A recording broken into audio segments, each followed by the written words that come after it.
Hey, good morning to everybody. Happy Wednesday. It's Daryl here. It is bright and freaking early, man. It's 3 a.m. here in Connecticut on the East Coast, as usual.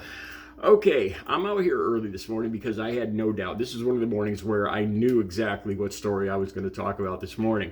Some revelations have come out involving the Alaska Airlines flight from Washington to San Francisco that had 83 people on board Sunday. This was just 2 days ago, and some interesting stuff has come to light involving the man that was charged with the incident on the plane. I have to watch for the first 30 seconds or so of the video, and on the title, because my channel is monetized, I have to kind of watch the words I use. So that's why I'm kind of taking it easy on the words here. Okay, so when I read these new revelations yesterday, I think I was probably like everybody else, trying to figure out why this guy did this. He was an airline pilot, reportedly in what they call the jump seat, a pull-down seat. I've actually seen these on airlines before. These like extra seats that fold down out of the wall, where somebody could, an airline person could sit down. I think it was probably for the waitresses or the stewardesses on the airlines, the ones I saw. But he's a pilot himself, and I was probably like all the rest of you guys, wondering why he did this. Did it have any connections to what's going on in the world today, in Israel and Palestine and all that? And when I read the article, as soon as I read this article yesterday, it made complete sense to me. And I believe this article 100%. I believe these new allegations. I do. And if you watch my channel, I apologize for going through this all again. But if there's new people, sometimes I've been picking up about probably, about 20, 25 subscribers a week. So for those guys, I've been clean and sober for 17 years. And the substance I'm going to talk about in this video, I am not glamorizing this substance. I'm going to tell you guys truthfully and honestly what I know about these particular classifications of this particular substance. I'm going to tell you some of the stuff I experienced with it, but as usual, I would say my recommendation is nobody ever touch any of this stuff, and recovery is possible. I've been clean and sober for 17 years and 2 days today. I've been clean since October 23rd of 2006. I used from the time I was about 14 years old. And these particular substances, these hallucinogens, it's probably 30 seconds now.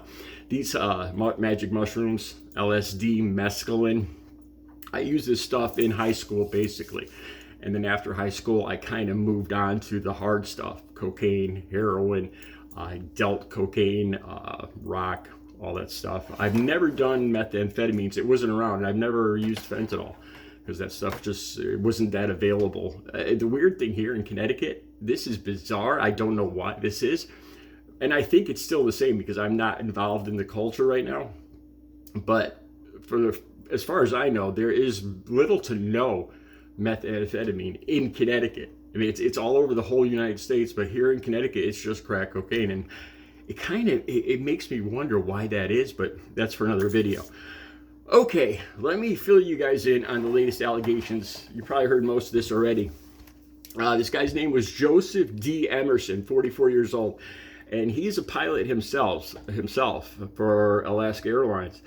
The flight was Sunday. He was charged with 83 counts of attempted murder. And this is what came to light, that this was the first time that he ever took. He claims that he took magic mushrooms, I think it's called psilocybin. I don't know if I'm pronouncing it right. Magic mushrooms, hallucinogens. And he claims it was the first time he ever took them. As soon as I heard that, I believe this story. After I read this, I'm going to fill you guys in on my experience with this. And like I said, I am most definitely not glamorizing this substance. I would never touch the thought of touching any of this stuff ever again in my life. Scares the bejesus out of me. Really, it does. All right, so it was Joseph D. Emerson, 44 years old. Okay, here's some quotes from him that he told investigators. He felt like this is what he said to the people on the plane as it was happening. He felt like he was having a nervous breakdown.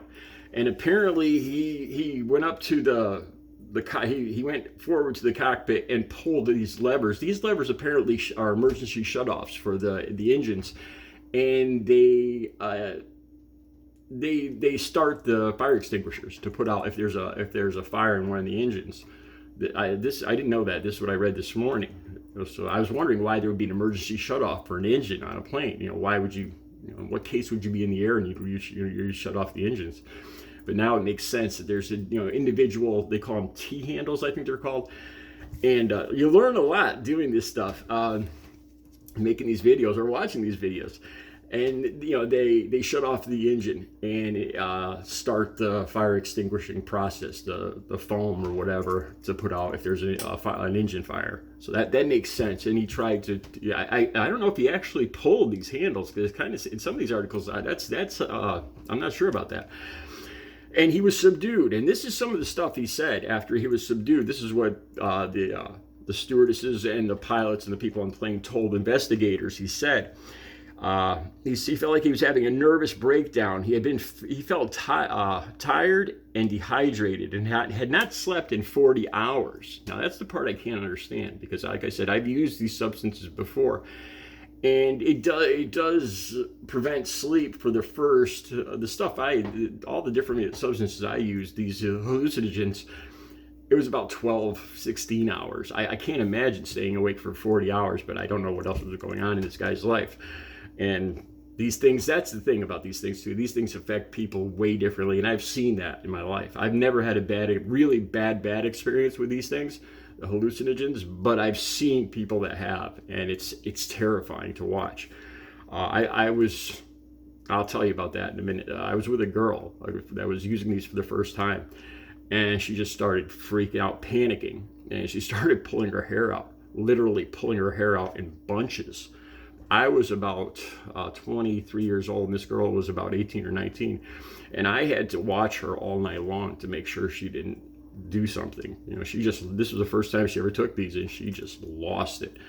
Anyway, he told investigators, I don't feel okay. It seemed like the pilots weren't paying attention. It didn't seem right. So he was hallucinating. That's another thing I'll say quick with these things. When I've used, like I said, I've used LSD, mescaline, magic mushrooms, everything you could imagine. I think we used to call them purple double barrel mescaline. They were they were very small purple pills, but they were very tall. They were called double barrel. I never actually, I tripped hard, as it's called, and I wouldn't call it actually hallucinating.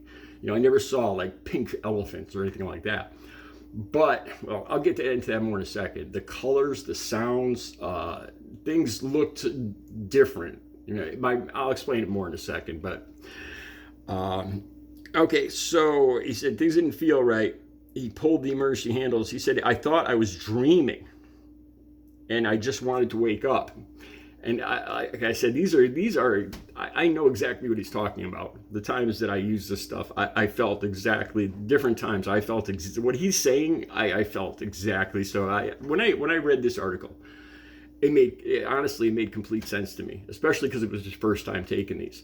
And if it's your first, I'll tell you about the first time I took them. I thought I was insane. I did. I took 2 hits of blotter acid and LSD, and I literally thought I was like, this must be what it's like to be completely insane. And I thought I was going to be, if you've never experienced this, you can't even imagine.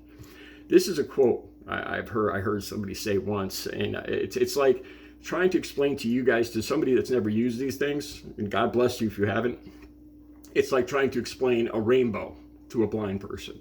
What a rainbow looks like. I can't even put into words.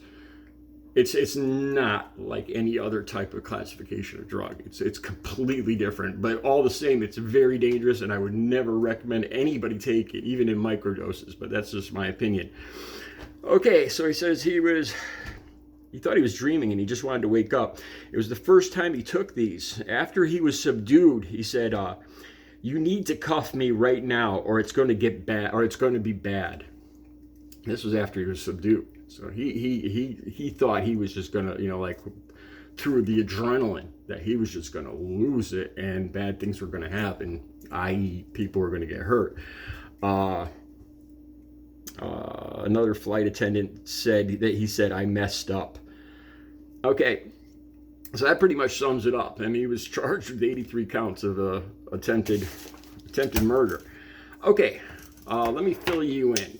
Like I said, I've been clean and sober for 17 years. I started using this stuff in high school. Believe it or not, I was actually in advanced classes in high school. I was like, I swear to God, my nickname was Einstein in high school. I was like in the almost all top level classes. And I had this one class called Behavioral Studies, and it was a combination of like social studies and English, I think, where we read Shakespeare and we talked about what was going on in the countries back then. And it was a weird class, but you had to be recommended for it. You couldn't just take it. A teacher would have to it was like a special advanced class for people.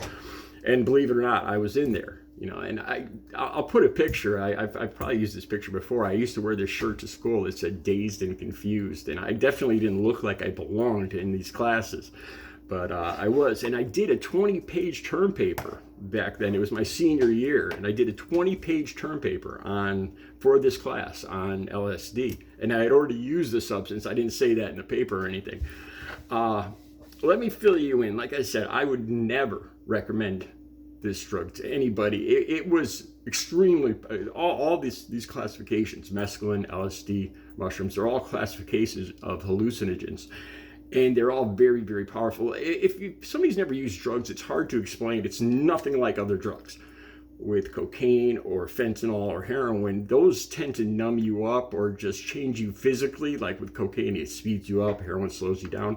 Heroin numbs your emotions. Like when I first got clean and sober 17 years ago, the first couple months, probably the first 6 months, I would just go into rages. I would start crying, watching commercials. It was a whole new experience. I had not realized how much my emotions had been stuffed down, how numb I was.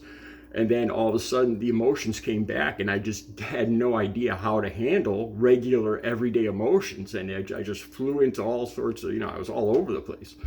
And this is some of the things you realize after you've been, it doesn't even occur to you when you're using these things. And then after you stop using for 3-6 months or years later, like I said, I look back and I got my soul back. And I say that in the truest sense of the word. But anyway, I wrote this term paper, and I'll tell you guys about a few of this. I did a video about the first time I tripped. And if you go back, I don't know, it's about, if you search for it, artist and recovery, the first time I don't know what I said. I think the first time I tripped or first time I used hallucinogens. I talk about this one particular, a couple of particular times. I never actually hallucinated. Like I said, the first time I tripped, I took LSD. And this is what happened. We bought some, me and my friend, we were like 14, 15 years old, and we bought some. And it must have been weak because it's one drop put on a piece of paper the way we took it.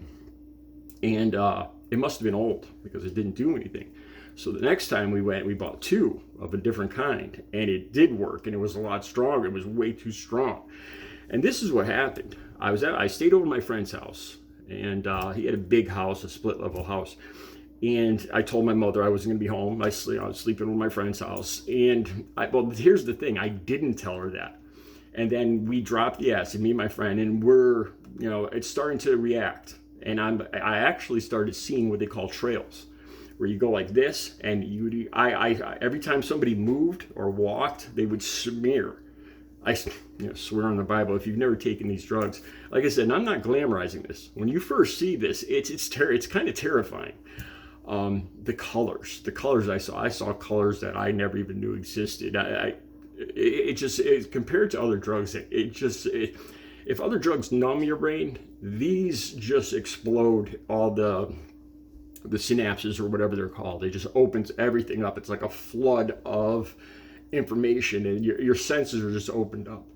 Like I said, and I'm not saying this to glamorize it, because it was terrifying a lot of times when this stuff was happening.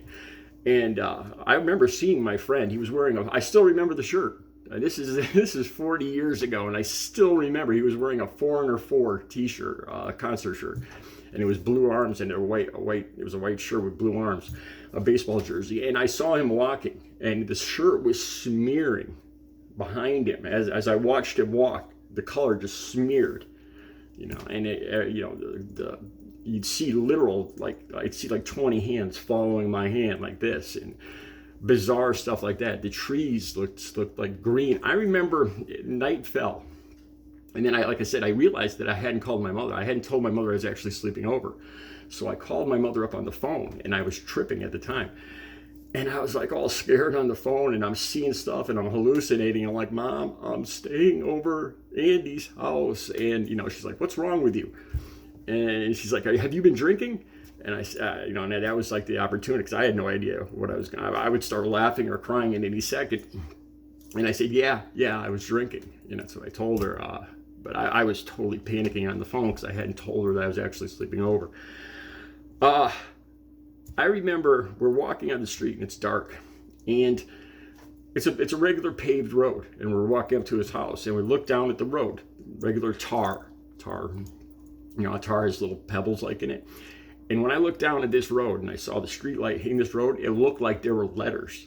Like I could see, like all of a sudden, this had been there all this time, and now I could all of a sudden I could see this now. It had been there, but I never saw it before.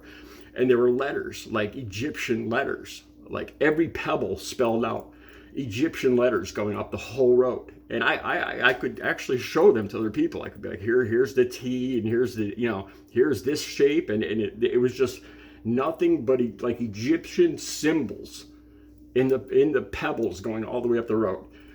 And like I said, it wasn't a full-out hallucination, but things changed. Things just didn't look, it's like you were seeing everything for the first time, and it was bizarre. I remember walking up to my house, and I didn't know if it was my house. I lived there for 10 years. I was like 15 or 16 years old, and everything looked so different. I couldn't be sure it was my house. And then I went inside, and it was in the winter. And I made it past my mom. I went into my bedroom, and I didn't know what to take off first. I was sitting on the bed, and I took my shoes off and my socks off. And my mother walked in the room to tell me something.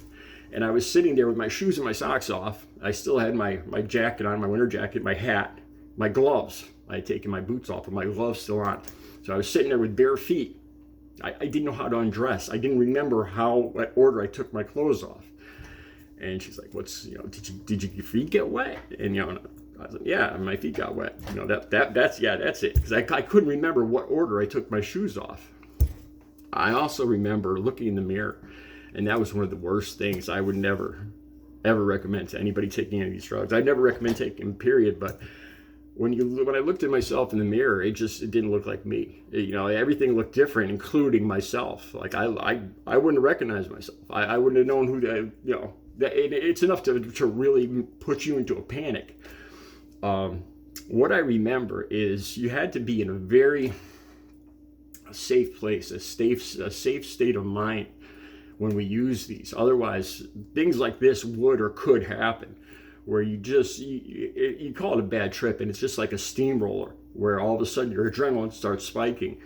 And like I said, you start seeing things that you never saw before. And I could completely 100% understand if this is the first time this guy was taking these and this happened, all of a sudden, this doesn't look like a regular airplane. This doesn't look like he's flying anymore. This looks like a whole different, nightmare scenario, and the thing is, it's not like a sedative. You get jacked up, your adrenaline goes up, and you got like that adrenaline strength, that flight or fight feeling. And I can understand him saying, cuff me now. And I'll tell you guys one more thing. Like I said, I stopped taking these back when I was about probably 22 years old. I probably used these about 100 times. And like I said, I would never recommend them. I guess you can microdose these days, like psychologists, psychiatrists. There's this new stuff where they say that microdosing can help small amounts of this. And I took small amounts, and it's a lot less intense. I would never recommend it. It didn't have the full effect of where things changed, where all of a sudden I was seeing different colors and things were, it was a very light version of it. And it was I laughed a lot. I remember that, taking small doses, but I would never recommend doing this. I remember this too. I remember seeing my next door neighbor. I was in my teens, and he was an older Latvian man, and he was a hardcore alcoholic, and he was drinking all the time. And I remember looking, I was tripping on mushrooms. And I remember looking at him one day. I was out in the driveway, and he's drunk and he's stumbling. And at that, I remember thinking this. I remember thinking, if he just took these mushrooms one time, he would realize why he's an alcoholic. And he'd realize what this is doing to his body. He would see it. It would open up his mind, and he would understand why, and he would never do it again. You know, he would cease to be an alcoholic if he just took what I just took. You know, and right now that doesn't make sense to me, you know, but I remember thinking that back then at that moment, you know, 40 years ago. I remember being in that situation and thinking that the way this stuff affects your mind, like a microdose, might be able to open up, but it also could make you panic and totally freak out like this. So this is why I don't recommend these. I could go on, you know, let me see how the views go for this.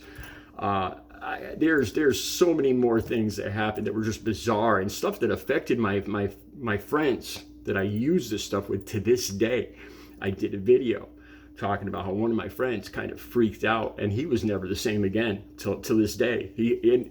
Some people might say it was a good change. Some, you know, any kind of personality change is kind of scary. And he became a born again Christian after we were all tripping one night in high school. He ran into the woods. We couldn't find him for hours. He came out and he was just different. I swear on the Bible. And to this day, he's a pastor. He's actually a pastor. He became born again. Total personality change. And to this day. And he's married now with, I think, 5 kids. And he has his own church. So, I mean, you know, the personality part, the change is scary. And there's so much more I could tell you guys about. Bizarre stuff that's just... I want to tell you guys about an incident. I'll do this in another video because I see I'm running at 20 minutes now, where I multiplied in my head. I pictured my head being a chalkboard. Like I've closed my eyes and I pictured a chalkboard. And I multiplied 2 times 2 is 4, 4 times 4 is 16. 16 times 16 is 256. 256 times 256 is, I wrote it down, 65,536. 65,536 times 65,536 is 4 billion. And I did this, swear to God, I did this in my head, which I could never do before, and I could never do again. And I'll tell you guys that story. It's a true story. Again, I'm not glamorizing. This stuff to me is dangerous. I would never touch it again. Recovery is possible. Sobriety, being clean and sober is the best years of my life. I'll be back later with another video. You guys have a good Wednesday.